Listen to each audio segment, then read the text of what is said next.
Innallaha yusmi'u ma yasha. Karena mayit itu tidak akan pernah mendengar penjelasan. Si mayit itu nek dikei penjelasan mesti ngamuk, dikei rasional ngamuk, dikei sesuatu landasan berpikir rasional tuh ngamuk.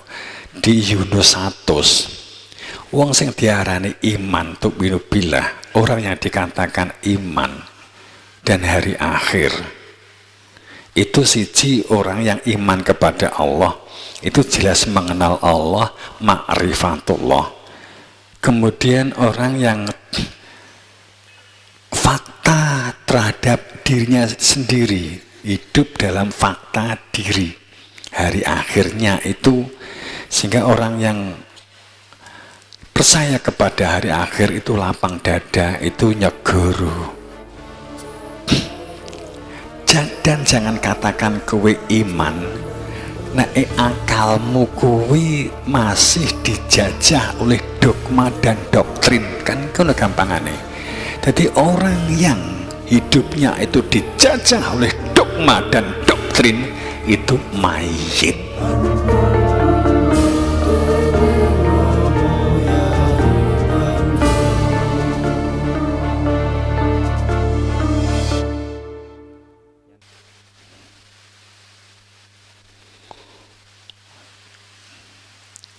Ngaku guru itu ada gede-gede ini dosa, gede-gede ini murtad, ditugasi gurunya untuk menjalankan fungsi seperti gurunya, itu diaku menjadi guru. Itu ada sakit-gede ini dosa, sakit-gede ini murtad, ya hanya karena menjalankan dawuh guru.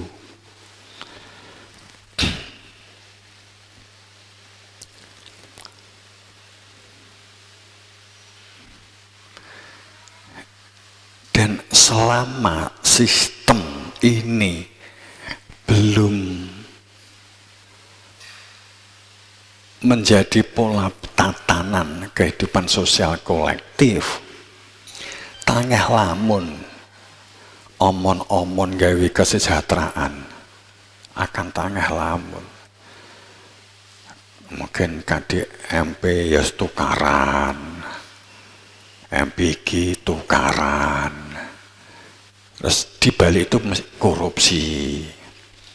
KDMP itu untuk infrastruktur 1,6 miliar, tapi yang dijakne 600 umpamanya kan begitu, di kan ngono. Saya nggak tahu dibalik itu ada apa.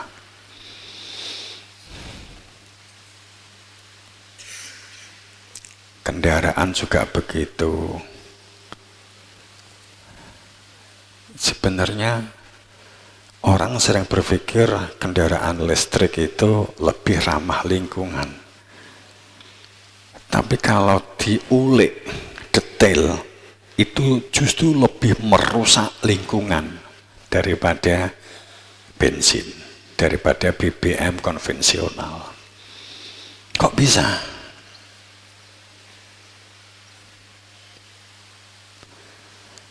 Tingkat merusak alamnya luar biasa. Batu yang digunakan untuk berjalannya sebuah kendaraan itu adalah litium. Litium itu maksimal hanya 0,6% di dalam satu tambang. 0,6% per 1 kilo. Artinya jika ada 1 ton itu hanya 6 kilo. Padahal satu kendaraan itu membutuhkan 300 kilo. Berarti ugal-ugalan merusaknya sebenarnya. Sepertinya begitu. Ini kok muncul kuwi sih. Tapi kalau dikatakan ramah lingkungan dipertanyakan seharusnya. Tapi kalau enggak, kepentingannya apa gitu loh ya.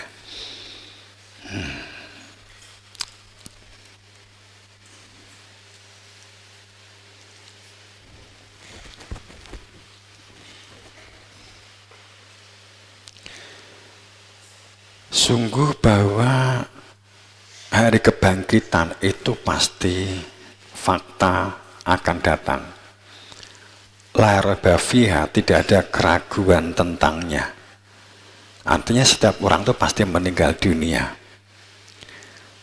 Bangkit kesadaran karena ruh di dalam diri saat jasad ini sudah tidak digunakan, maka itu kepastian, tidak ada keraguan sedikit pun, setiap orang pasti akan meninggal dunia. Itu hari kebangkitan, itu sadar. Tapi nek wis mati, kemudian kesadarannya bangkit, sudah tidak bisa kembali.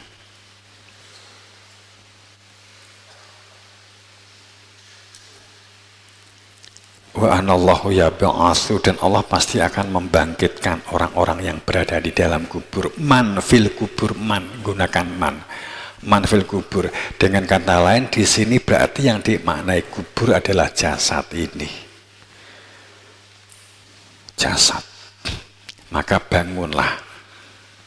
Artinya miliki sebuah kesadaran ruhiyah. Berarti Anda sudah bangun dari tidur, bangun dari kuburan,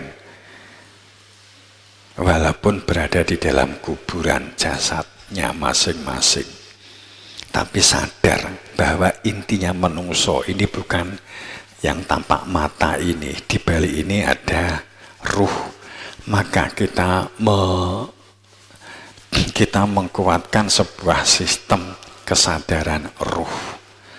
Daya kuatnya karena huwa.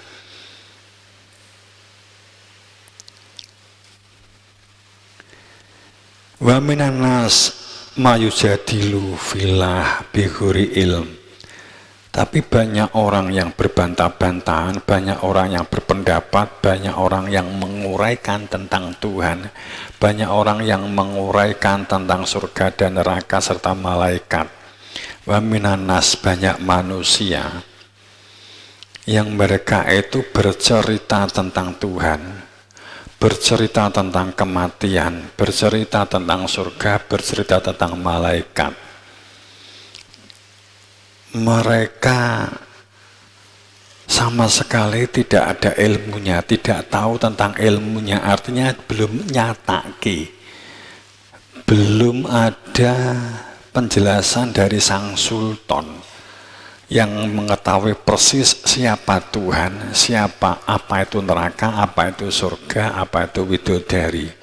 Tapi sudah diskusi, sudah berbantah-bantahan, sudah menjelaskan, sudah menguraikan, tapi nggak tahu tentang Tuhan, nggak tahu tentang malaikat, nggak tahu tentang surga dan neraka.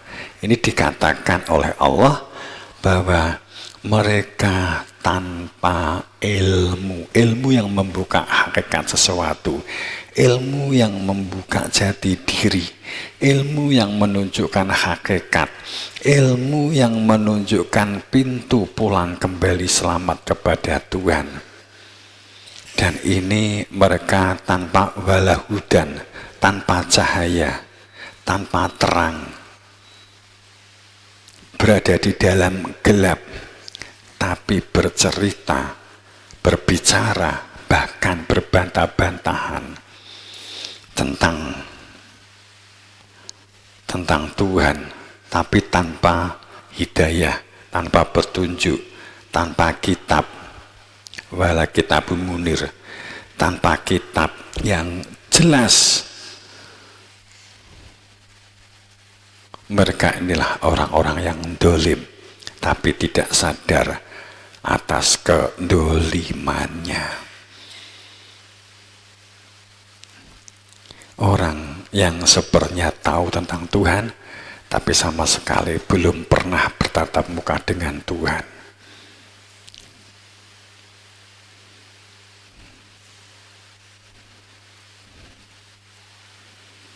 Maka inilah sesungguhnya orang-orang yang akan sangat sulit membedakan antara orang yang hidup dan orang yang mati. Wa ma yastafil ahya walal amwat. tidak jelas antara hidup dan mati. Jan iki urip apa mayit, itu enggak jelas. Lah nek wong ngomong agama tapi kan enggak jelas ki sing ngomong mayit apa menungso, kan enggak jelas. Bisa jadi sing ngomong jane mayit, sing ngrungokne ya ngono, kadang sing ngrungokne ya mayit. Kan gitu. Ternyata adalah komunitas mayit tampak sebagai manusia. Lah sing akeh kan ngono ta menungso ki. Lah awak dhewe kan hati-hati nek awak dhewe untuk menjadi manusia sing janjane mayit. Innallaha yusmi'u ma yasha. Karena mayit itu tidak akan pernah mendengar penjelasan. Si mayit itu nek dikei penjelasan mesti ngamuk, dikei rasional ngamuk, dikei sesuatu landasan berpikir rasional tuh ngamuk. Di Yunus 100 wong sing diarani iman tuh binubillah, orang yang dikatakan iman dan hari akhir itu siji orang yang iman kepada Allah, itu jelas mengenal Allah, ma'rifatullah. Kemudian orang yang fakta terhadap dirinya sendiri, hidup dalam fakta diri hari akhirnya itu, sehingga orang yang percaya kepada hari akhir itu lapang dada, itu nyegoro. Dan jangan katakan kowe iman nek akalmu kuwi masih dijajah oleh dogma dan doktrin, kan kono gampangane. Jadi orang yang hidupnya itu dijajah oleh dogma dan doktrin itu mayit. Jadi nek dikai penjelasan yang masuk akal dan rasional, ternyata nggak bisa terima karena sudah terlanjur di dalam dogma, sudah terlanjur di dalam dogma, doktrin. Umpamanya, wis pokoknya nek sholat engko entuk widodari, enek penjelasan, sholat itu intine manunggal. Kowe yakin entuk widodari? Wong manunggal wae ora, menyatu aja enggak. Bagaimana menyatu kenal dengan Tuhan aja enggak? Ngamuk ya ki sholat wilak jendat-jendit duduk sholat. Wong sholat ki manunggal, sholat itu menyatu, sholat itu syaratnya mengenal Tuhan, dan kedua punya bertatap muka, bermuwajahah dengan Rasul. Kan itu kalau ngomong ayat Al-Quran.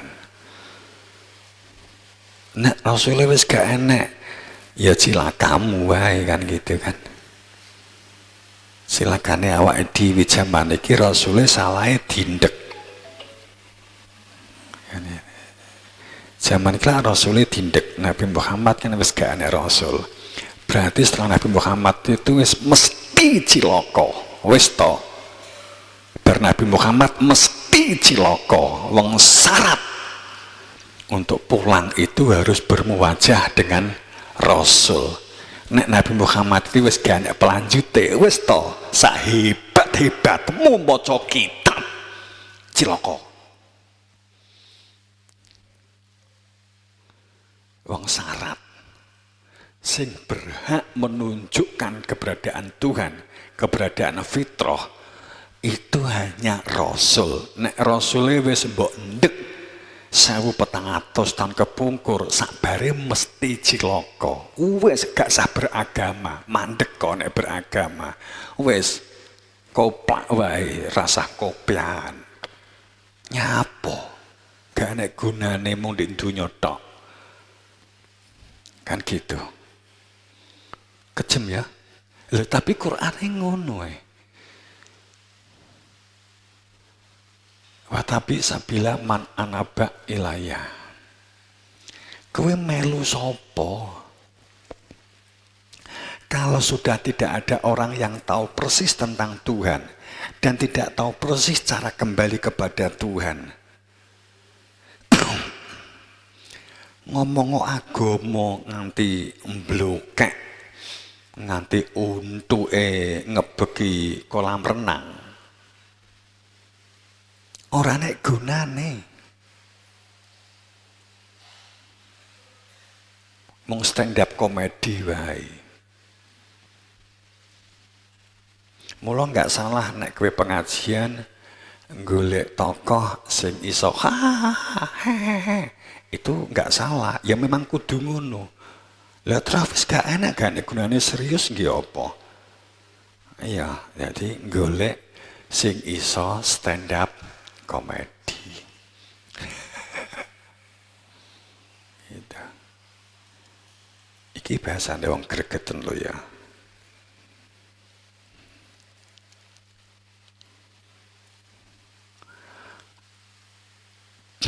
Agamane awak dhewe iki saiki wis agama tafsir.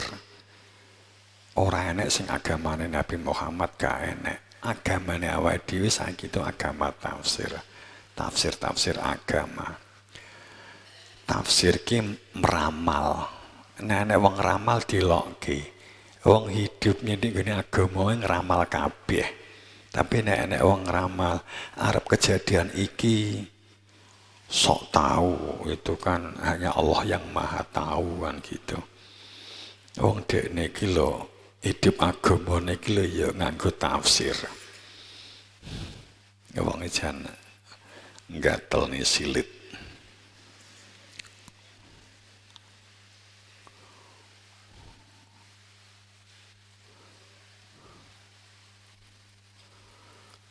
Saat utek itu dijajah oleh dogma dan doktrin, wis toh hidup itu kacau.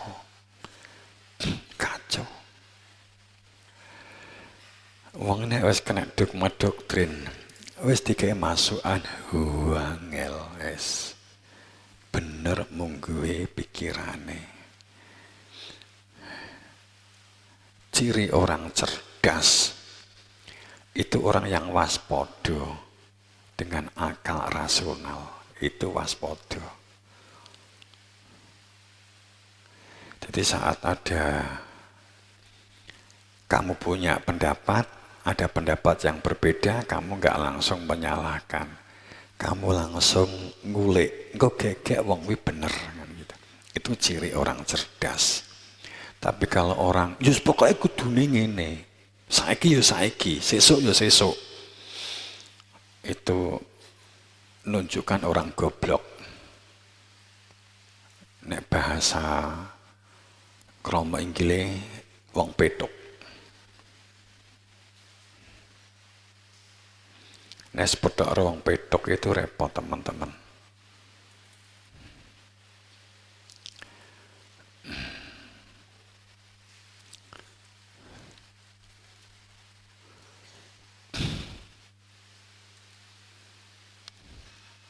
Jadi mula dadi wong aja petuk lah. Dadi wong aja petuk.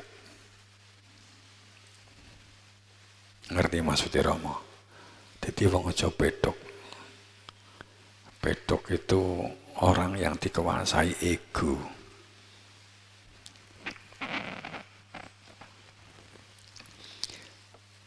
Enggak memiliki kebijaksanaan. Orang yang enggak duwe bijak.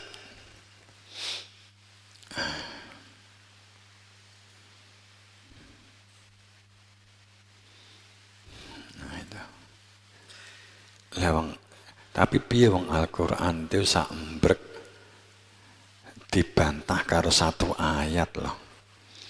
Waman yasha an dzikri rahmat nuqayyid lahu syaitanu fahuwa lahu qarin.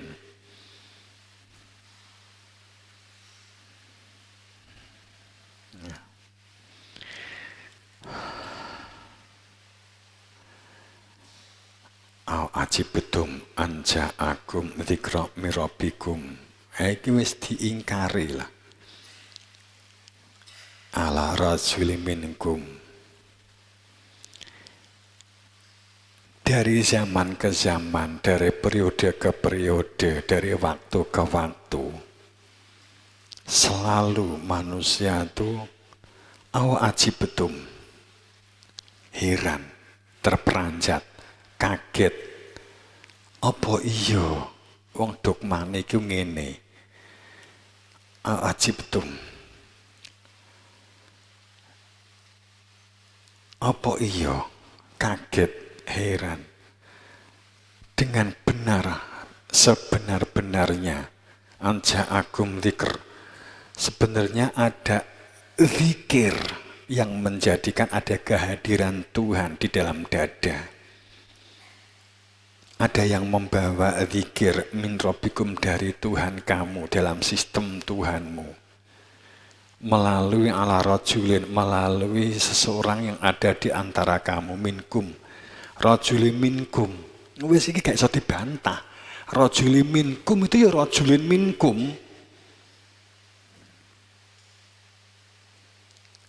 Manusia minkum, nak jenenge minkum itu ya satu nafas, satu ambekan, satu gedung itu di antara kamu sendiri.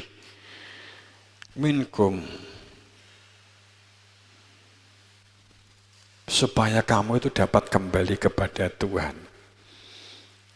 Kenapa manusia selalu heran, terperanjat, tidak percaya, didatangkan adanya sebuah ilmu zikir, ilmu yang menjadikan adanya kehadiran Tuhan, ilmu yang menunjukkan cara kembali selamat kepada Tuhan.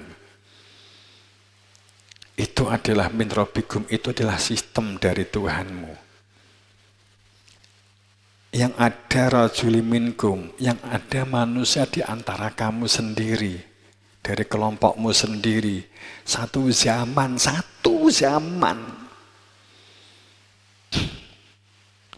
Jadi nek iki mati, mesti enek pelanjute, kowe mesti didampingi. Eneke ilmu zikir yang dibawa oleh rajuli minkum.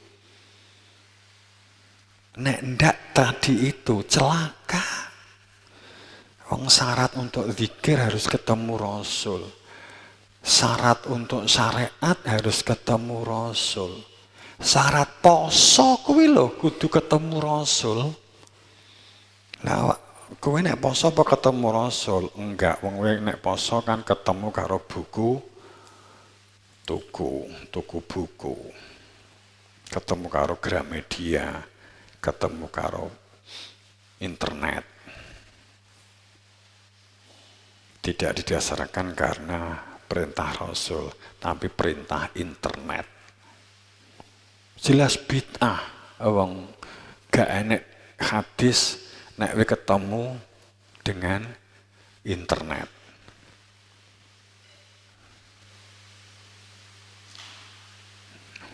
Wis mesti cilaka nek gak. Logikanya Al-Quran itu begitu. Lah tugas kita untuk mencari lah Rasulullah di endi mbuh golek ana. Di jagat Jabal Kat kono di endi kono. Tapi ayat-ayatnya kan begini semua. Tapi rumusannya sudah terlanjur. Wes Nabi Muhammad berkuwi dimatikan. Wa ma Muhammadun ila rasul. Jika kota mat sedo atau disedani.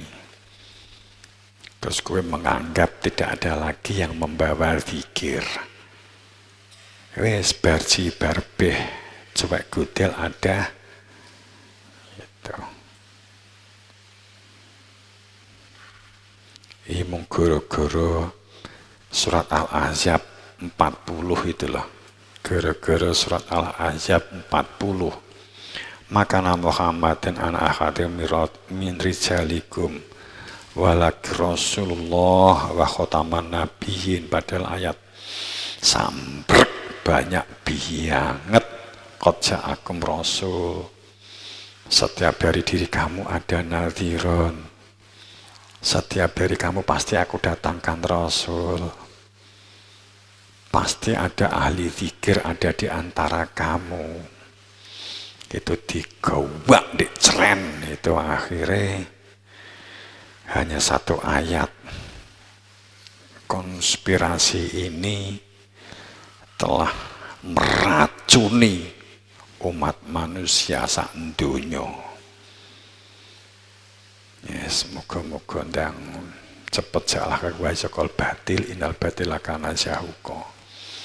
Nek kondisi kaya ngene terus toto titi tetrem karto toto raharjo tangeh lamun.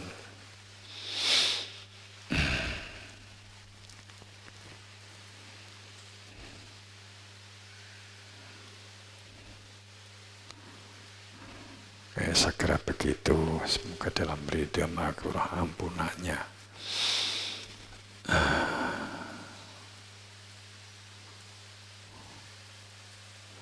Kuatkan sebuah pola kesadaran. Kekeluargaan itu bagian dari sebuah realisasi kesadaran.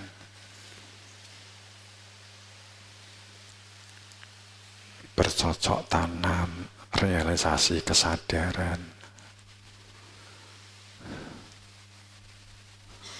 membantu orang lain realisasi kesadaran,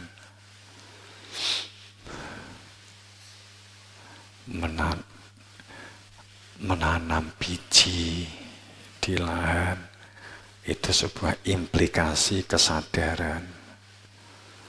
Itu kesadaran.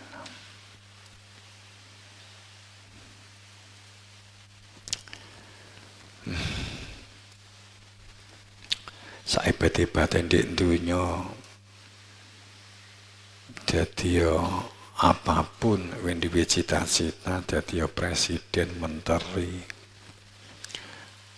gubernur, bupati. Tapi kalau tidak dalam pijakan kesadaran, ketulo-tulo, zaman ini kan sudah masuk zaman kalau bendu. Ini zaman karma. Ini kan sudah masuk zaman guru-guru. Ini tadi kan berita perihal cah nom bunuh diri, marah, anak stres, mulai marah, cacah stres, marah.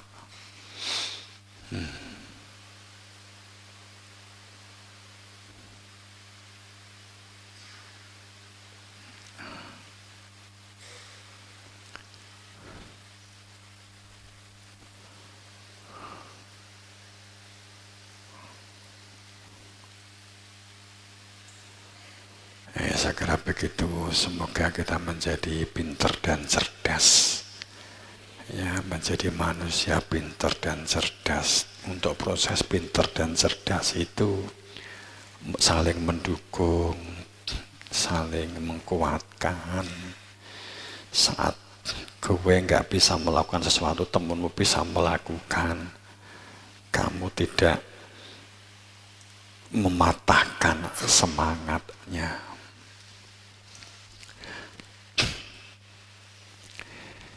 Kita menguatkan sebuah pola kebersamaan, kekeluargaan, komunikasi.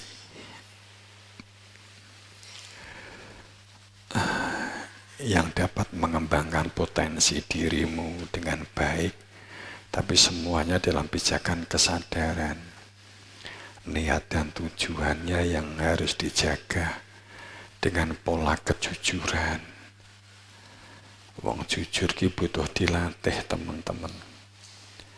Semuanya santriwan santriwati, latihlah jujurmu.